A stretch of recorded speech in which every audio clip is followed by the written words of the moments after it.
पानी खोल देना, अगर आप समझते हैं कि आपने पानी, आपका काम पानी पहुंचाना है, माजरत के साथ पानी खोल देना नहीं। अगर आप पानी खोल के समझ रहे हैं कि पानी पहुंच जाएगा तो नहीं पहुंचेगा।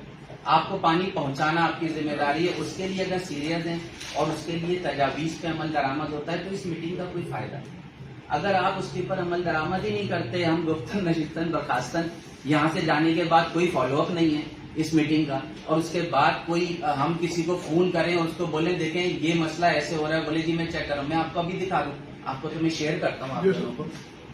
जिस तरह से लेवल चल रहा होता है 3 point 4 point, north Karachi new Karachi का पानी 12 पॉइंट 15 पॉइंट होता था, आज पानी 3 पॉइंट 4 पॉइंट है। किस्मत होती है कि वो 8 पॉइंट पे चला जाए, किस्मत होती है कि वो 8 पॉइंट पे चला जाए। असद नहीं होगा ऐसे। देखें, जो जिसका पानी है आपको पता है, सेंट्रल का पानी कितना है आपको पता है, ईस्ट का पानी कितना है, वेस्ट का कितना है, हम आपसे बात नहीं कर रहे। हम कह रहे हैं सेंट्रल का जो पानी है वो दे दें, उसके बाद हम डिस्ट्रीब्यूशन के साथ बैठेंगे, शेख साहब के साथ बैठेंगे, आपके स्टाफ के साथ बैठेंगे, हम उसी पानी को मैनेज करेंगे। उस पानी को आप कम कर देंगे, उस पानी को आप कम कर देंगे, और उसके बाद आप कहीं हम किसी से लेकर आ रहे हैं तो माजरत के साथ फिर हमारा पानी आप कहीं दे रहे हैं तो कहीं से लेकर आ रहे हैं ना।